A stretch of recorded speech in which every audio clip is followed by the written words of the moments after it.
right, Neil, you got me out there? I do. All right, we are live on KC Sports tonight, half in the studio, half in the field style. Neil Jones out there at the, I guess we can call it the old Arrowhead Stadium now, which was, of course, his story today. But we're actually going to start with the guys across the parking lot from them, because really massive news coming out of the K today with Salvador Perez finally tying George Brett's all-time Royals home run record with 317 in front of the home crowd. I know you've been out there all day talking to fans about the stadium, but what was the excitement like with the fans out there? A small crowd today, as you would expect for a weekday game at a time when a lot of people are out of town on vacation. And, of course, this town still has a pretty major hangover left over from the World Cup experience. So it was a smaller crowd, but the fans very excited. Everybody wearing Royals gear, everybody on edge because they understood that their guy, Sal Perez, we've watched him grow up in Kansas City, and to see him eclipse another major franchise record, very impressive. Salvy, of course, has been more than a great player. He's been a great leader and a great representative for this franchise. Yeah, Neil, I don't know if you saw the video of the moment that it happened when he came back, running through the dugout, everyone giving him the high fives and the hugs, of course. He ran back out of the dugout afterwards and kind of had an awesome moment just taking in the crowd, everyone on their feet in the stadium. Because, I mean, Salvador Perez, 2015 World Series MVP, 5-time gold glover, 5-time Silver Slugger, 9-time All-Star. He's just one of the greatest Royals to ever put on the uniform. And to have him do that in front of the home crowd and seeing him his reaction to that, just how thankful he was for the fans, I thought that was just awesome. He is very, very well respected around baseball because people can tell that he's a nice person. He plays a position that gets on camera a lot, the catching position. You see him interacting with other players from the other teams when they come to the plate. You see the respect, the mutual respect that is shown between Salvy to other players and to other teams to Salvy, and I think that resonates. So perhaps had this happened at Yankee Stadium, I don't know that it happens in a National League ballpark like if they'd been playing at the Giants, because the National League fans don't know him as well. But I think if this happens at most American League stadiums, they would have probably cheered long enough to get him to do a curtain call. But you're right. The fact that he did it in front of the home fans is very, very special. And, of course, the next one will be the record breaker, and that'll be special as well. Yeah, and something that I thought was cool that he said afterwards was that he was just glad that it helped them get a win. Because it did in fact help them get a win. They take down the Giants today and sweep them 5-4, and of course they are going to go on the road next. So if Salvy gets a home run this weekend, it would be done on the road. I think a lot of fans would maybe want to see that happen at the K. So maybe he holds off on the dingers this weekend. But again, all he truly cares about is helping his team win, which he did today. Royals take down the Giants 5-4, powered by that 2-run homer. A much-needed sweep for the Royals, I think. Coming out of this All-Star break, they've been playing pretty well, apart from the 19-2 loss on Sunday. That's their only loss since the All-Star break. They've won 5 of their last 6. They have not picked up any ground in the wild card race, unfortunately, because they dug them such a big hole. But they are playing a little better. I think primarily because their best players have been playing like their best players. And one of the guys that finally heated up has been Sal Perez. He started to hit the ball better. What was bad was he was striking out so much he was not putting the ball in play, so he wasn't giving guys a chance to move up on the bases. You know what I mean? You hit behind a runner and you can get a guy from second to third, even with a ground ball out. Salvy was hitting a lot of fly balls and he was striking out a lot, and now he's getting hot. Vinny Pasquantino's back in the lineup. He's playing a little better. You're seeing a couple of the outfielders who have gotten hot. And George Brett always said this: hitters do better when it's hot. And the temperature's risen. The winds have shifted out of the south. At most ballparks, that means the ball's flying out a little more than they do when you're playing into a wind. And so the Royals have hit a little better. Are they a threat to make up 10.5 or 10 games in the wild card race with a bunch of teams between you and there?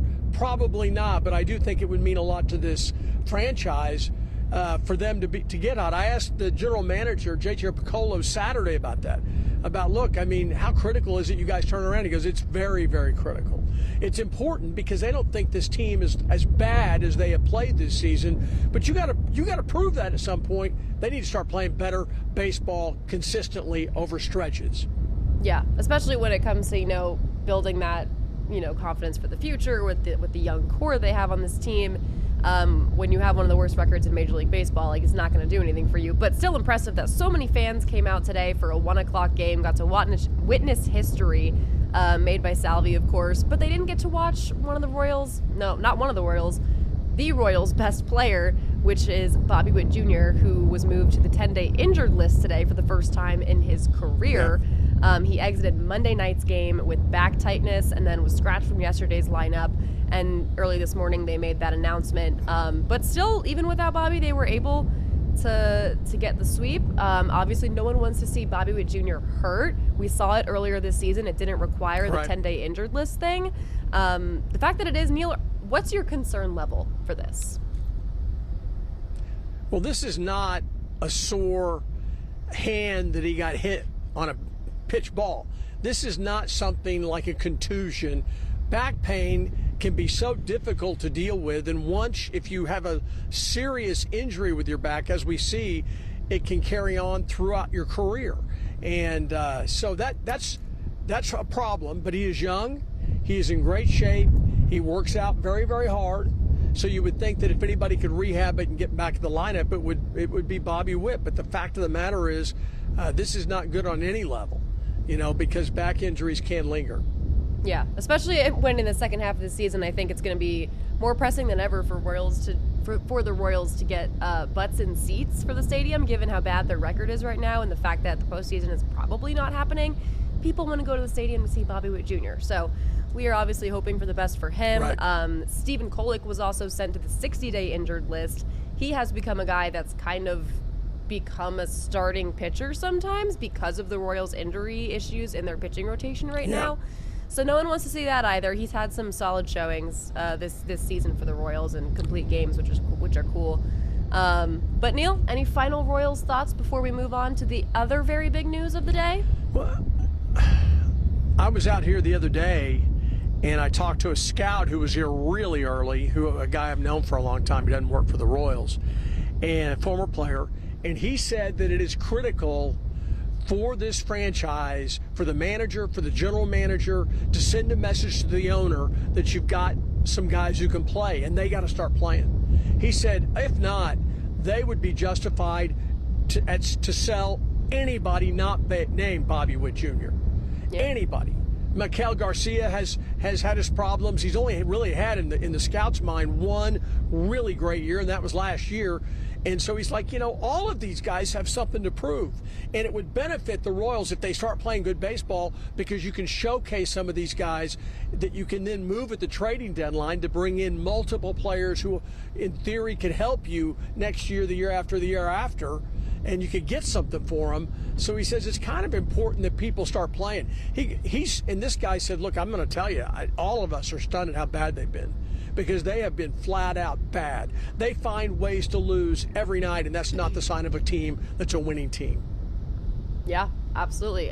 For you personally, Neil, before we move on, who is at the top of your list for moves that you think the Royals should be making before the deadline?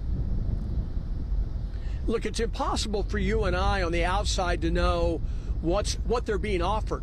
The GM says, well, we haven't talked to anybody. They don't. That's playing poker. They may have had phone calls from other GMs saying, hey, or assistant general managers saying, hey, are you interested in trading Miguel Garcia? Are you interested in trading Vinny Pasquantino? Are you interested in trading? Anybody is tradable if you can get the right things back. So we don't know what they're being offered. I hope that they have their ears open and their eyes open, and they are willing to look at where they might be. Because really, last year they were a decent team, but this year they just haven't been good. And so I think that they have an opportunity, if they can do some deals and they get offered people they really like in return, that's when you make the deal. And you and I can't know that. Very true, Neil. Very well spoken. All right. This weekend, the Royals 4-game series out in Detroit. We'll see if Salvy can make Royals history or if he waits until he's back home to get it done. Only time will tell. But Neil, the reason why you are out there to begin with, the lovely stadium behind you that in 2031 will no longer be used by the Kansas City Chiefs, is the fact that the Chiefs released their official first renderings of their new domed stadium on the Kansas side in Wyandotte County. Here's a classic example for all you guys watching at how great of a reporter Neil Jones is. He printed out pictures of these renderings and went around to the fans outside that were going to the Royals game today and showed them the renderings and said, what do you guys think of these? Neil, what did they tell you? Well, wait a second. Let me go get the renderings. Greg Davis, our digital manager, is the guy. I was going to show him. I said, do you guys have the renderings like on my phone so I could show it to people? And he basically said, Neil, you're an idiot. Print it out. So he went and found a color printer at Channel 5 so we could print the renderings. So I looked like a brain surgeon. In reality, I am as dumb as I've always been. But you can see the renderings. They're color, which makes it more impressive, makes it look like it's this century. And so you get an idea. The thing that jumps out to me, and Greg went to the University of Missouri, which proves that he's smarter than some of the people from KU and K-State. I'm going to say that. I'm just going to come out and say it. Or you from Maryland, or me from the University of Oklahoma. Although, you know, Lord knows they would not claim me. But Katie, the thing, I don't know about you, but the thing that jumps out at me is it looks a lot like the current Arrowhead, and that is good. They can't build it exactly like Arrowhead Stadium is because of the ADA laws. They don't allow you to do a lot of the stuff that was grandfathered in with this stadium, so that there's going to be some things that are going to be different. But to me, it looks a lot like Arrowhead. It's got the clear porcelain, translucent roof. When Brad Stevens said translucent, I'm like, you idiot, that's not translucent. It's see-through. And then I looked it up, and translucent is see-through. So Brad was right for once with his University of Nebraska education. But anyway, I think it looks very impressive. And while a lot of the people I talked to were really lamenting the fact that Arrowhead's going away, a guy told me, I love it, but why are we leaving there? Or Arrowhead Stadium is so iconic. And I think they're going to feel that way for a while, until this stadium is no longer on rendering. It's actually being built. It's actually opening up. And 6 years from now, I think, or is it 5 years from now, I think fans are going to be very, very excited. And you know, Katie, as great as Arrowhead is kind of a one-trick pony. All right? When I say that, it's great for football and soccer in the fall. You really can't do a lot there. I don't think it's a great concert venue, because it seems like every summer concert, it either rains or it's 105 degrees, or it's cold in the spring. We know what the weather's like in this part of the country. Now you're going to be able to go out and bring in the top acts in the world when they make national tours, because you have a dome stadium. It will bring in acts that otherwise we might not have gotten. That'll be very exciting. When Travis and Taylor bring their act in, eventually they'll be able to play that venue instead of, T-Mobile Center. Yeah, I remember when Taylor came here for the Eras tour, and it was at Arrowhead, of course. She didn't have a rain show here, but she had some rain shows on her tour, and luckily she was spared of that at Arrowhead. But I do remember it was very, very hot. But you bring up a great point with the concert aspect of it. We want more concerts at Arrowhead Stadium.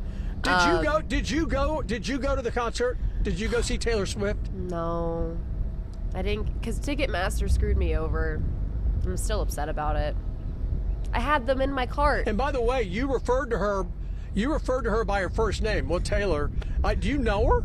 I'm allowed to refer to her by her first name when I've loved her music and her since I was 6 years old. I feel like that grants me permission. Oh. Yeah. Special privileges being a Swiftie. There is a Taylor Swift story that I have wanted to do on TV for so long. And the guy whose story it is refuses to do it with me. And it bothers me. I see him at all the Chiefs games. I can't say his name. He's a disc jockey, a DJ. They call him DJs anymore. He's a DJ on a country station. And Taylor Swift and her mom came to town, and he was not playing her music. and the music company representative, I guess, said you got to go meet with this guy in person and win him over so he'll play your stuff, because he's an influencer. So he's 1,000,000 years old. He's my age, but he's an influencer. So they came, and I think they had lunch or they met at the station or something, and he told Taylor Swift, who was then a teenager, he told her mom, no, I think she's a great young lady and very talented, but it's not right for my show. And I'm like, you told Taylor Swift and her mom no? That's a story. And he goes, I don't want to do it. I said, do you play her music now? No, because it's not right for my show. I think that's why he won't do the interview, Neil. He'd get too much hate from the Swifties. I don't think. No, I think he really feels like he's doing the right thing for his station. But I don't know. When he retires, maybe he'll do it. But by then I'll be 80, so I don't know that I'll necessarily be working. But I would like to see her. I think it would be fun. From what I understand, to talking to my daughter and my wife, they say her show is unbelievable. So that I don't go to a lot of concerts anymore. I went to a million concerts, covered a bunch of concerts. I love concerts as long as I'm in an area where I can't be surrounded by very drunk or drugged out people. But I love, even the bands, I really don't like their music that much. I love seeing the live show. I would love to see her. I think that'd be fun. Oh yeah, not getting tickets to the Eras Tour remains maybe the worst thing that's ever happened to me.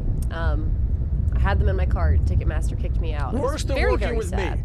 Worse than working with me. Yes. Wow. Wow. But back to our original conversation of the new Arrowhead with the translucent roof, which Neil learned today means see-through. Very exciting day for Neil.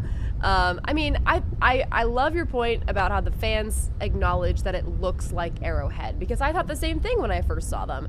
And I think that that's something that the Chiefs, Clark Hunt, had to have kept very much in mind in these renderings and creating the vision for it, because this is not like an East Coast sports town. This, like, I've experienced other sports cities. No one loves its sports the way that Kansas City loves its sports, in my experience. And Arrowhead, the number one thing that fans were upset about was that they'd be leaving behind this iconic venue that only Kansas City has this really, really deep appreciation for. And you're just going to make fans mad if you go too modern and too fancy and whatever else. So I'm glad that they kind of kept with the theme of what it looks like, so that it's not going to feel too different. I feel like, if anything, you'll just have an elevated experience, because they're going to have so many improvements to the things outside of the seats and the field. And I mean, the field, of course, will probably be an improvement as well. Well, there are a number of questions. Will there be a grass surface? There's no question but that it's safer for the players to play on a grass surface. Joe Montana's head injuries played a major reason. He played 1 year here on frozen AstroTurf, and they tore up the turf after that and got him playing on grass. It's safer. It just is. And so that's a factor. It costs money. And so a lot more money to have grass rather than AstroTurf, particularly in this part of the country, but it can be done. So that'll be a question mark. One thing that jumped out at me is they were talking about, wow, 20,000 parking spaces out there. Wow, that's really neat. And I'm like, yeah, it sounds really neat, except there's 26,000 here at the Truman Sports Complex. 6,000 fewer parking spots. So that's interesting. The stadium itself will be about 7,000 or 8,000 fewer, probably less than that, probably 5,000 when you look at, because I think that they can get 77,000 in here, but at the current Arrowhead Stadium. Look, in the old days when Nebraska and Oklahoma played, the biggest game ever played here in terms of crowds, they had over 80,000. It was because of standing room only. The Big 12 does standing room only. So when we had the Big 12 here, that's what they would get that. But the NFL doesn't do that. The Chiefs don't do that. So it lowers it a little bit. And then they did the redo, and I think it went from about 77 or 78 down to like 71 or 72, 73, whatever it is. So I am surprised it's as big as it is. I had heard that they were going to have a lot more suites and a smaller crowd, maybe 65,000, 64,000, but they were going to have a lot more suites. They are going to have a lot more suites, but it sounds like they've got a bigger crowd than that. Yeah, it sounds like 70,000 is the number they're rolling with right now, according to these renderings. Obviously, that could go up or down by the time more official things come out and more planning is done. But in terms of the parking, like, I kind of wonder, we don't know the exact location of the stadium yet. That's been a big question. KTV5 has reached out to the Chiefs, no answer yet. Everyone wants to know where exactly is the stadium going to be. We know it's going to be in the area of Legends, all that stuff, near the other stadiums of Sporting KC and the Monarchs. But I wonder, based on proximity to other things, how much parking overflow might we see in, like, the Legends outlets or other places, you know? Because you don't have that option in the current stadiums. Nothing's around them except for the Taco Bell.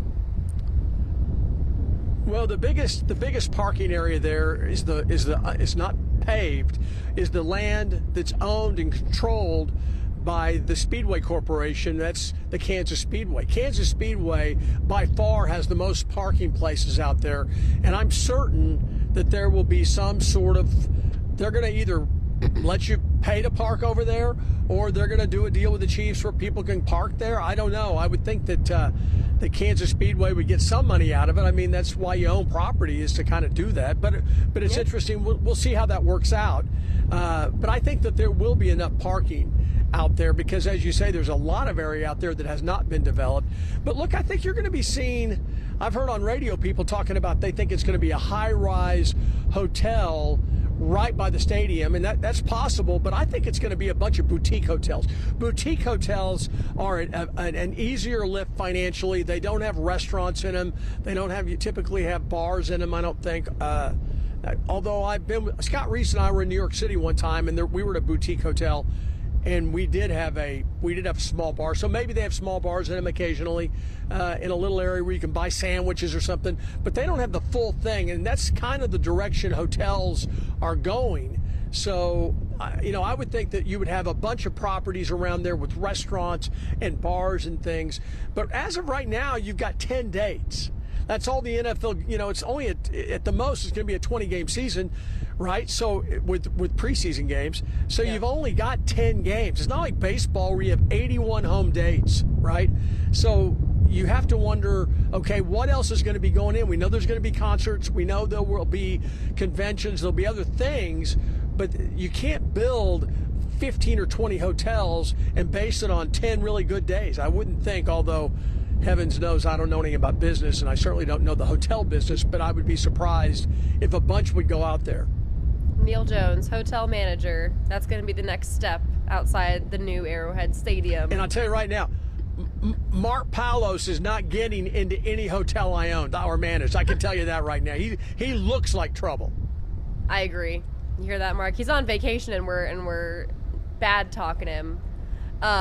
Okay, well, before we go, Neil, just a few minutes. 2 days until rookies and quarterbacks report to training camp. This morning, the gear left the facility.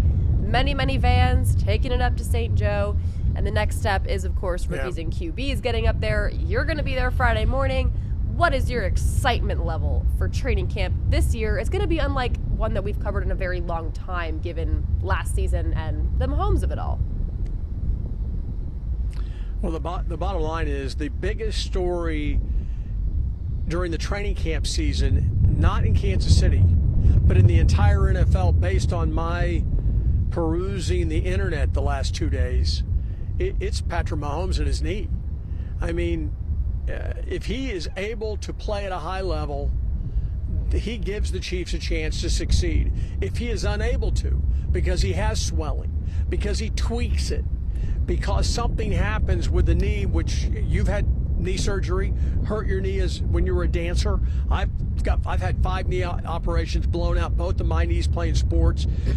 You tweak it, and it swells up, and you begin to have problems, and he begins to miss games. It changes the arithmetic for the Chiefs and their chances of getting into the playoffs. We understand that the Denver Broncos are built to win. They've got a coach who's won a Super Bowl. They've got a quarterback who they think can get them there because they have that great defense and that great pass rush. And guess who the Chiefs open with? At home, at this stadium, old may it be. It'll be rocking September 14th or whatever the date is for the Chiefs and Broncos on Monday Night Football. But That's the story. If Mahomes can play, that's one team.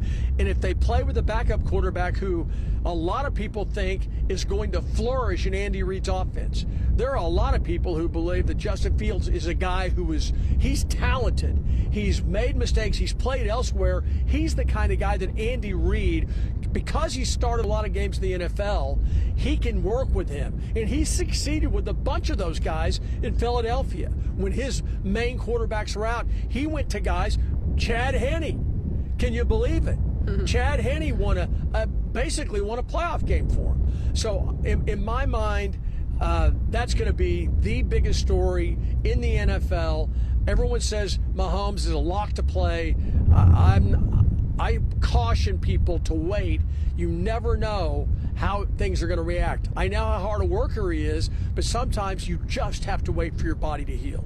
Yeah, there's no doubt that Patrick Mahomes has attacked his rehab like probably no one else in the league ever has, because we know that that's his mindset, that's his work ethic. But remember with Justin, I don't know. People say that, and these guys all work around the league. Yeah, he works really hard, and he's got a lot of people helping him.